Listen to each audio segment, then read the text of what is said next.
Hello students, I Anjali welcome you all to Economics Hub. I hope you all are good. जैसे कि exam time चल रहा है और दिल्ली यूनिवर्सिटी में 22 दिसंबर को optimization methods for economic analysis का एग्ज़ाम है। तो इस वीडियो में मैं आपको कुछ इंपॉर्टेंट टॉपिक समझाऊंगी। जैसे अगर जो बच्चे 11th-12th में जिनके पास मैथमेटिक्स नहीं थी और उन्हें प्रॉब्लम होती होगी समझने में, जब भी क्वेश्चन में वो TR, MR या फिर AR देखते होंगे, तो आज इस वीडियो में हम ये सीखेंगे कि इनको अप्लाई कैसे करना है क्वेश्चन के ऊपर। और इसको सीखने से पहले मैं ये चीज़ें बताऊंगी आपको कि शॉर्ट रन और लॉन्ग रन क्या होता है। ठीक है, तो शॉर्ट रन वो होता है जिसके अंदर कोई एक फिक्स फैक्टर जरूर होना चाहिए। Okay, at least one fixed factor of production.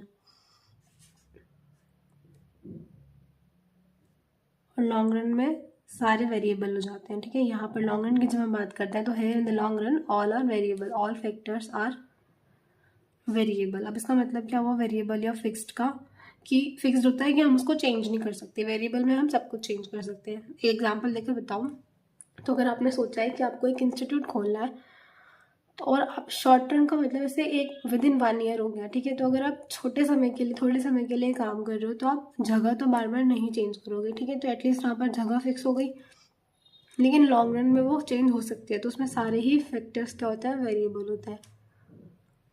ठीक है, और इसके अलावा फिक्स्ड कॉस्ट को अगर हम कॉस्ट के टर्म्स में देखेंगे तो हम इसमें कैसे पहचानेंगे। जैसे एक एग्जांपल लेकर चलते हैं। मान लो कि टोटल कॉस्ट फंक्शन दिया है 3x² plus 2x plus 5। Okay, छोटा सा फंक्शन लिया हमने।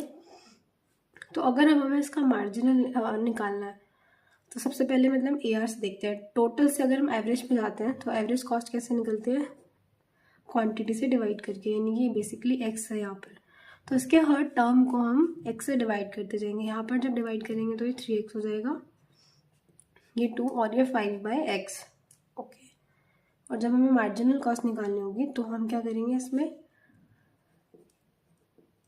TR का डेरिवेटिव कर देंगे x के रिस्पेक्ट में। तो डेरिवेटिव कैसे, आई होप आपको आता होगा। ये पावर फंक्शन लगेगा, यहाँ पर आगे आ जाएगा, ये 2 मल्टीप्लाई होगा तो 6x प्लस 2। ठीक है, तो ये हमारा हो गया है मार्जिनल कॉस्ट, ये एवरेज कॉस्ट x से डिवाइड करके, और ये टोटल कॉस्ट गिवन था। अब एग्जाम में ना इन तीनों में से कुछ भी एक चीज़ पूछी जा सकती है, बाकी एक एक चीज़ गिवन होगी। ऐसा तो नहीं पूछेंगे खैर कि मार्जिनल से टोटल पर जाओ, क्योंकि वो इंटीग्रेशन करना पड़ेगा और वो आपके सिलेबस में नहीं है। एवरेज से टोटल का पूछ सकते हैं बिल्कुल मल्टीप्लाई करके।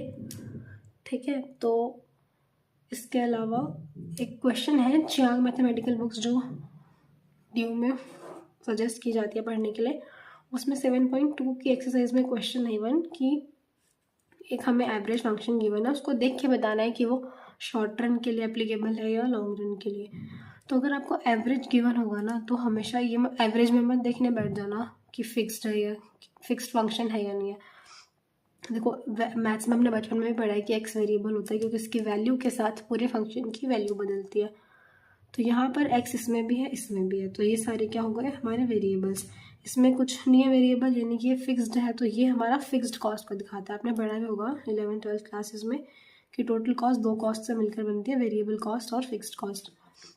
तो यहाँ पर ये वेरिएबल कॉस्ट है क्योंकि ये x की वैल्यू के साथ वेरिएट होगी, और ये फिक्स्ड कॉस्ट है। ठीक है, और जब भी हमें ये पता लगाना होता है कि फंक्शन लॉन्ग रन है या शॉर्ट रन है तो हम टोटल कॉस्ट से ही देखते हैं। टोटल कॉस्ट फंक्शन में अगर फिक्स्ड कॉस्ट गिवन है, ये यानी कि ऐसे कोई नंबर जिसके साथ x नहीं लिखा, तो वो हमारा शॉर्ट रन फंक्शन होगा, क्योंकि लॉन्ग रन में तो सारे ही वेरिएबल होते हैं। ठीक है, और अगर हमें एवरेज कॉस्ट से देखना भी है तो लास्ट वाले टर्म में बेसिकली डिनोमिनेटर में x होना चाहिए, तो वो इसी को डिनोट करेगा कि एक फिक्स्ड कॉस्ट है। तो फिक्स्ड कॉस्ट है, जैसे यहाँ पर हमने पढ़ा था फिक्स्ड फैक्टर होता है। फिक्स्ड अगर है तो शॉर्ट रन है, सारे वेरिएबल है तो वो क्या है, लॉन्ग रन फैक्टर है। ठीक है, तो इससे आप ये बता सकते हो। ऐसे क्वेश्चंस भी एग्जाम में आते हैं, सॉल्व करने के लिए आएंगे तो इस तरह से सॉल्व करेंगे कि अगर एवरेज कॉस्ट पूछा है तो हमें सिर्फ सिंपली x से डिवाइड करके एवरेज निकालना है, मार्जिनल पूछा है तो डेरिवेटिव करना है। एक और एग्जांपल अगर देकर बताऊँ तो अगर हमें टोटल कॉस्ट फंक्शन दिया हुआ हो